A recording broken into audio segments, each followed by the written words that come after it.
Ada berapa kepemimpinan? Masih ingat nggak?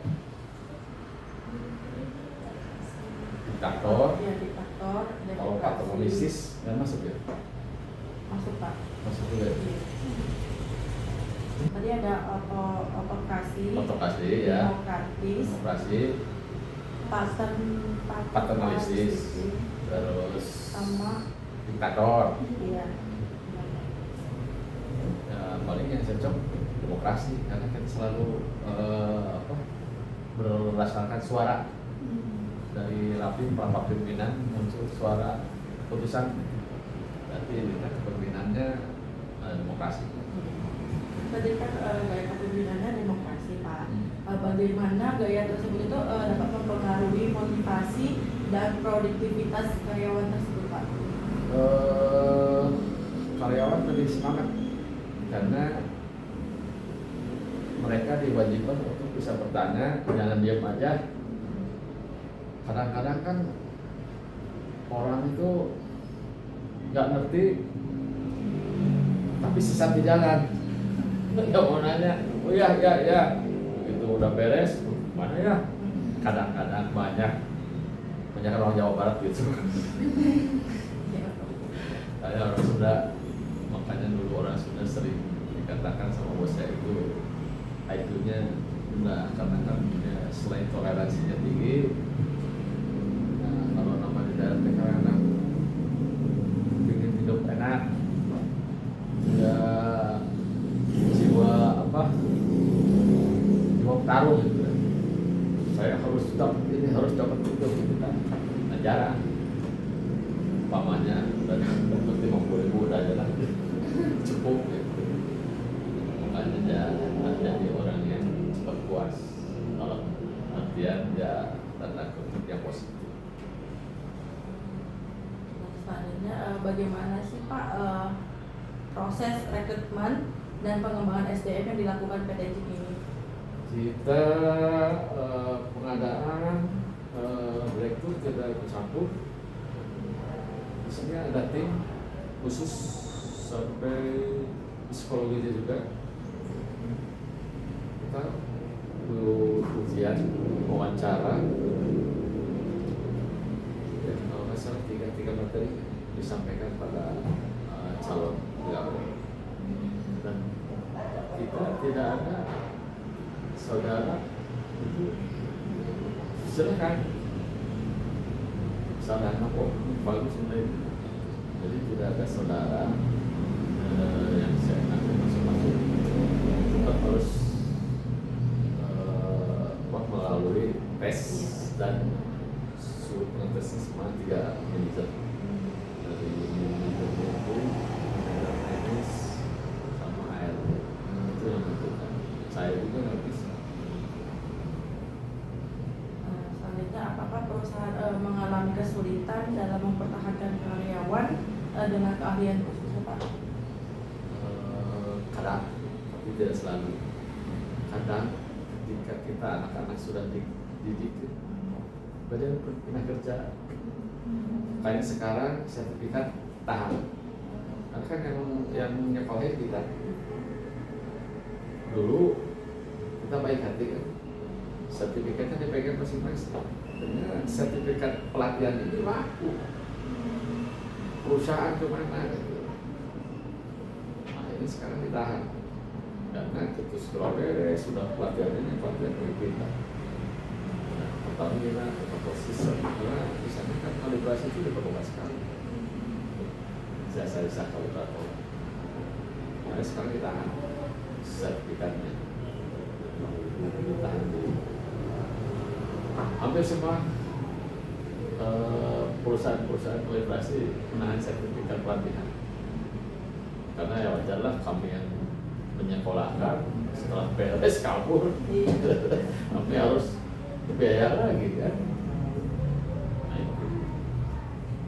Selanjutnya, apakah di PT JIK ini keahlian yang paling dibutuhkan dan dicarikan oleh perusahaan itu untuk mendukung inovasi dan keberlangsungan bisnis Pak? Apa? keahlian apa yang dibutuhkan, keahlian apa yang ya, dibutuhkan. dan dicari oleh perusahaan untuk mendukung inovasi. Kebanyakan kita orang-orang instrumen ya, kalau SMK itu SMA 1 karena mereka sudah didik ke sistem apa dulu itu siap kerja, jadi ketika di sana kita tinggal didik sebentar sudah jalan ya.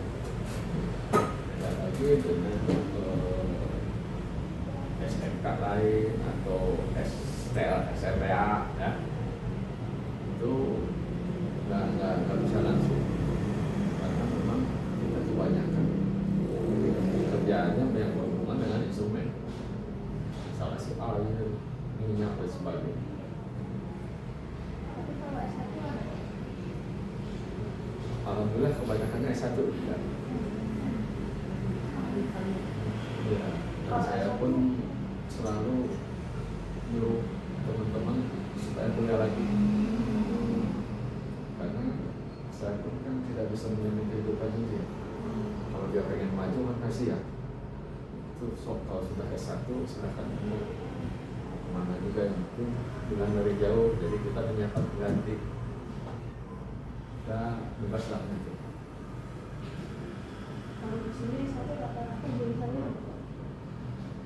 Di teknik sih di sini kebanyakan coding ada satu coding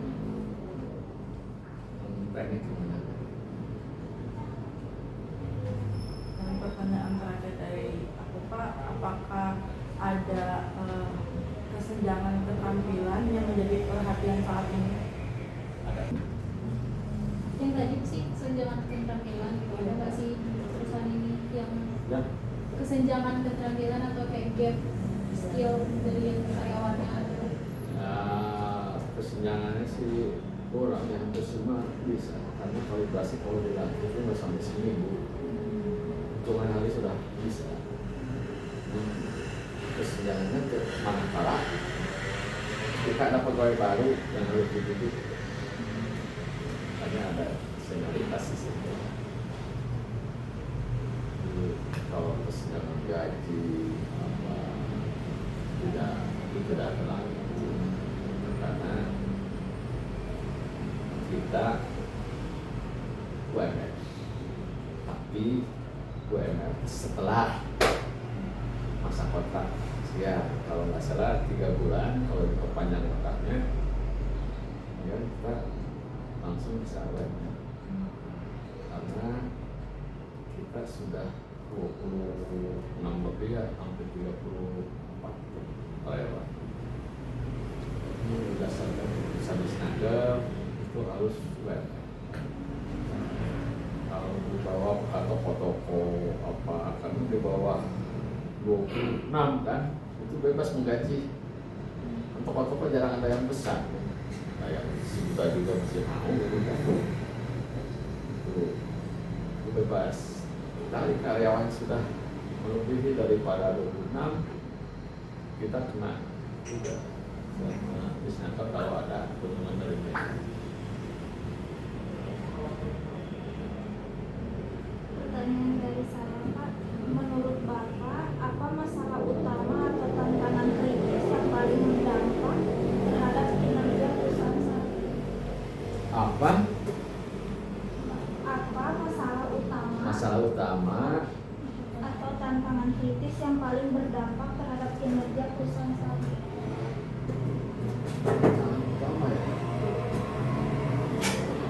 Apa ya? Tantangan utama ya terhadap kinerja. Ya kita harus menciptakan suasana yang kondusif supaya teman-teman betah, karena kan sesungguhnya itu bekerja itu dari hati. Sebelum ada batu, kalau hati ini sudah nggak mau, aja.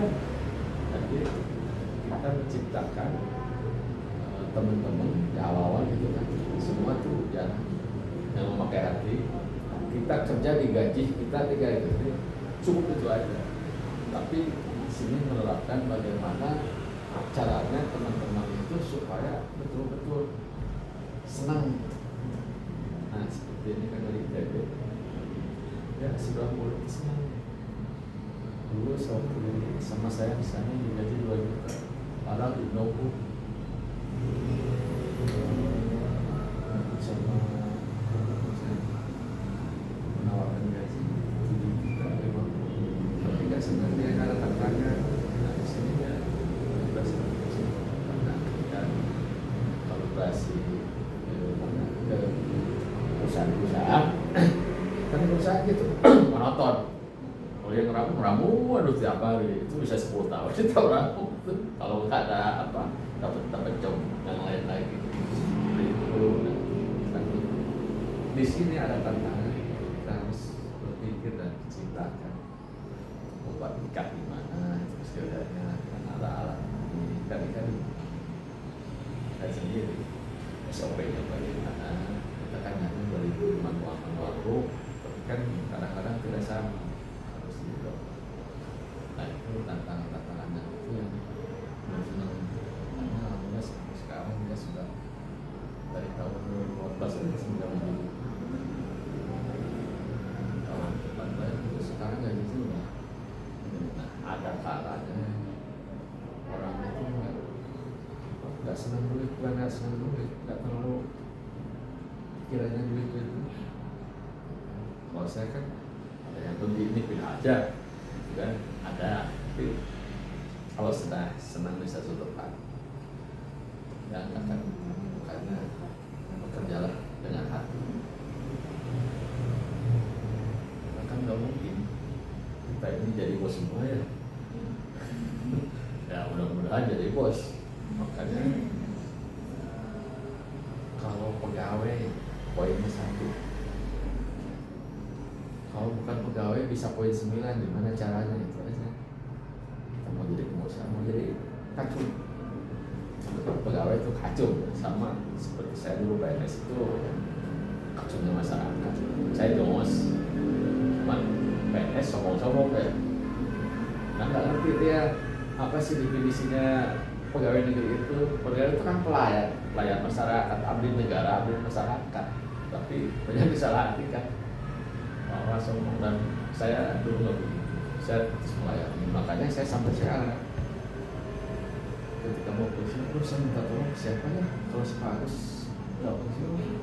Nah setelah pensiun kan saya bisa ngomong, Pak, saya kan dulu mau masih dinas, sekarang karena sudah senang orang, berapapun saya bayar. Akhirnya kan melebihi gitu sampai sekarang. Nah, kerjaan kita di sini hampir sama dengan metodologi karena kalibrasinya. Nah, jadi klien-klien saya yang sedang senang di saya aja saya tarik sebagian di sini karena sekali ini sama teman-teman juga kalau mau dibawaan aja kalau negara apa nasi sudah dibayar negara. Kalau saya di sini pendidikan harus menggaji ya. Kalau nggak ada kerjaan gajinya pakai apa? Makanya saya ketawa tapi suka guyon aja. Selanjutnya Pak, apa penyebab utama dari munculnya masalah dan bagaimana kaitannya dengan faktor internal dan eksternal? Munculnya masalah. Penyebab utama dan munculnya masalah dan bagaimana kaitan dengan faktor internal dan eksternal? Susah membayangkannya karena tidak ada itu. Kalau di perusahaan besar mungkin itu berlomba ya, ini sama pimpinan atau ada yang membebek kan pekerjaan staf itu. Membebek itu harus karena harus dipakai itu. Cuman jangan sekali-kali kita menjelekkan teman. Itu pekerjaan itu nggak boleh. Kita buktikan membebek itu dengan kualitas pekerjaan kita. Kalau di sini karena sedikit, saya untuk hambatannya tuh di dalam SDM tuh tidak ya hampir tidak ada sih selisih pasti ada ya manusia ingin pakai apa, tapi di sini tidak terlarang.